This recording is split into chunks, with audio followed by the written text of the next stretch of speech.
I did everything right. MBA at 23, paid off my student debt, saved over 100K before 24. On paper, I was ahead, and I still felt behind. If you've checked every box you were told to check, and you still have this quiet feeling that you're falling short, this video is for you.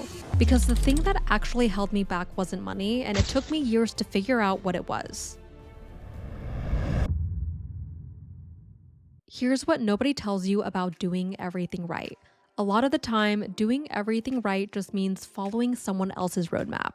Do well in school, get the credential, get the job, save money, and when you still don't know what comes next, the default answer is usually to add another step, another degree, another certification, another thing to prove you're moving in the right direction. But a credential can't always give you the certainty you're looking for, and that's what happened to me. I don't regret getting my master's. I learned a lot and I'm grateful for that experience, but part of me expected the degree to make me feel settled. Like once I had it, I would finally know what I was supposed to do next. Instead, I kept asking myself, what now? And the harder truth was that I didn't fully trust myself to choose what came next. You can follow every step perfectly and still end up on a path that looks right from the outside, but doesn't actually feel like yours. This is where the roadmap gets tricky. Following someone else's path can feel safer than building your own because as long as there is a clear next step, you don't have to fully trust yourself yet. That's why feeling behind is not always about being behind. Sometimes it's what happens when the checklist runs out. You did the school thing, you got the job, you saved money, you proved you could be disciplined, but now there is no obvious next box to check, and suddenly every option feels like it could change your entire life. You begin to ask yourself, should I start a business? Should I get a side hustle? Should I become a real estate agent? Should I switch careers? Or should I stay where I am and just be grateful? When every option feels urgent, none of them feel clear. So you end up not moving at all. And then not moving starts to feel like proof that you're behind. It's not that you're lazy, it's not that you're unmotivated, it's that you were taught how to chase goals, but not how to choose a direction when nobody is handing you the next step. I knew how to work hard, I knew how to be responsible, I knew how to make the smart choice on paper, but when it came to asking what do I actually want, I didn't have as much practice as I thought. So the real issue wasn't that I had fallen behind. It was that I had reached the edge of someone else's roadmap and didn't know how to trust myself past that point. Once I realized I didn't fully trust myself to choose what came next, I had to face the next layer, the timeline I was measuring myself against. Because part of why I felt behind was not even based on my real life. It was based on this imaginary schedule in my head. By this age, I should have this. By this age, I should be doing that. By this age, I should already know exactly where my life is going. But the problem with that timeline is that I made it when I had way less life experience. I didn't know what I would outgrow. I didn't know what I would learn, and I didn't know what kind of work, people, or environment would actually fit me. So why was I letting that younger version of me decide that I was late? And this is where the data helped me put things into perspective. Harvard Business Review covered research from MIT and the US Census Bureau that looked at 2.7 million founders. The average age of the founders behind the highest growth companies was not 22, it was 45. And founders in their 20s were not the ones with the highest odds of building those companies. I'm not saying everyone needs to start a business at 45, that is not the point. The point is that the version of success we see online is usually way too narrow. It makes it seem like if you didn't figure everything out young, you missed your chance. But real life does not work that cleanly. Some people built later because they needed more experience. Some people changed direction because the first path taught them what they do not want. Some people need time to meet themselves outside of the checklist they were following. So if you feel late, it might be worth asking, late according to who? Because maybe you're not behind, maybe you're comparing your life to a timeline that was never realistic in the first place. And once you stop letting that timeline define you, the harder question becomes, if I'm not late, then what do I actually want to do next?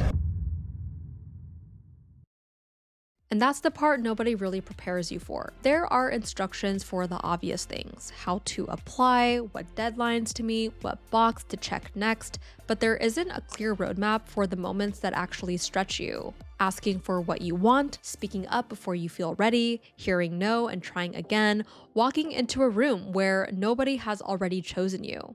I think back to one of my internships, there was a project I wanted. I knew it would have been a better opportunity for me. It had more visibility and more of the kind of work I actually wanted to do. But instead of asking for it, I kept rehearsing the conversation in my head. How should I bring it up? What tone should I use? How casual should I make it sound?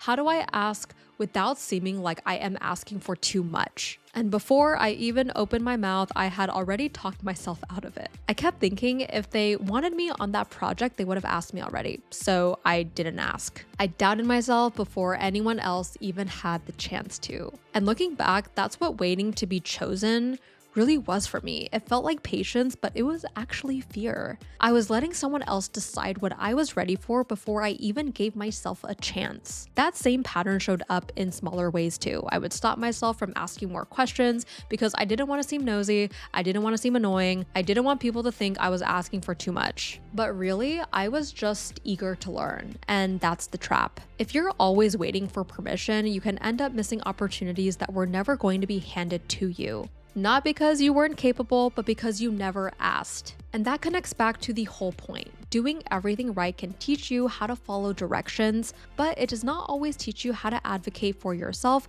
when there are no directions left.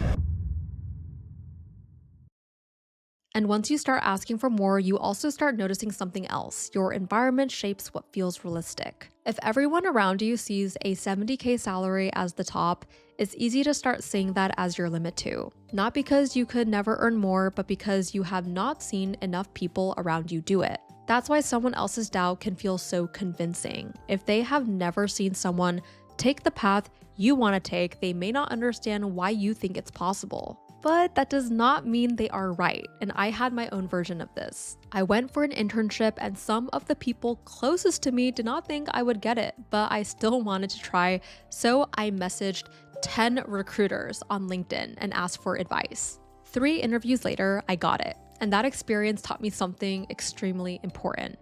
Action gives you evidence. Even if you did not get the exact thing you wanted, you still learn what happens when you actually try. Before that, all I had was other people's doubt. After that, I had proof that their doubt was not the final answer. And it's not just about career goals. Sometimes your environment shows up in smaller ways. Sometimes you just start feeling disconnected from the things that used to feel normal. Maybe your old favorite hobbies do not excite you anymore. Maybe going out every weekend does not feel the same. Maybe the conversations you used to enjoy start to drain you. And when that happens, it's easy to think something is wrong with you. But maybe nothing is wrong with you. Maybe the things that used to fit just do not fit the same anymore. That is why changing your environment matters, not because you are better than the people or places you came from, but because growth usually requires new examples. You need to be around people who make the next version of your life feel possible. And that connects back to the whole point. Doing everything right can keep you inside the environment that praised you for following the old path. But if that path no longer fits, you may need a different room to see what is possible for the next chapter of your life. And this is where I had to be honest about money itself. When I hit 100K saved, I thought the number would make me feel settled. And I was proud of it. I don't want to downplay that because saving that much took discipline, but I still felt behind. That was the moment I realized the feeling was deeper than the dollar amount. Money gave me stability, it gave me options, but it did not answer the question I kept avoiding. What do I actually want my life to look like? It could not tell me what direction fit, it could not make me trust myself, and it could not make a path feel right if I only picked it because it looked good on paper. That's why saving 100K did not magically make me feel successful, because the real issue was not that I needed one more financial milestone. The real issue was that I was still trying to use achievements to answer a question only I could answer. Doing everything right can help you build stability, but stability is not the same as fulfillment. If you are still chasing a version of success you were handed, the next milestone may not feel like enough either. So, if you relate to this, I don't think the answer is to throw your whole life away and start over. I think the answer is to stop treating the checklist as proof that you're on the right path. Because for a long time, that's what I did. If something looked responsible, I assumed it was right. If it made sense on paper, I assumed I should want it. If other people approved it, I treated that as confirmation. But approval is not the same as alignment. So instead of asking, am I behind? I think the better question is, what am I using to measure myself? Am I measuring myself against a timeline I made up years ago?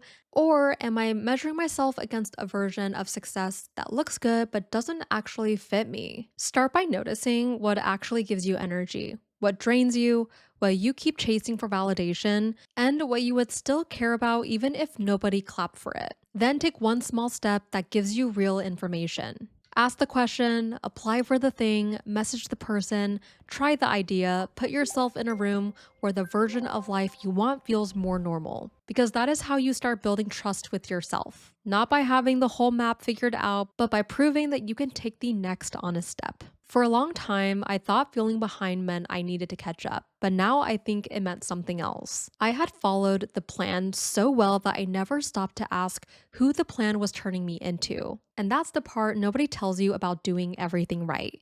You can build a life that looks impressive from the outside, but if it was built mostly around approval, it can still feel empty when you're the one living it. For me, that meant realizing my purpose was not sitting in an office or chasing the next corporate title just because it looks like the responsible thing to do. What actually brought me joy was making videos, sharing what I was learning, and helping other people feel less alone in the same pressure I had been carrying. Your answer does not have to look like mine. The deeper question is not how do I catch up to a life I thought I was supposed to have? It's what kind of life would I actually want to keep waking up to? If this is the kind of thing you needed to hear, subscribe and stick around. I put out a video every single week. I'm Erin. Thank you guys so much for watching, and remember, we can only go up from here.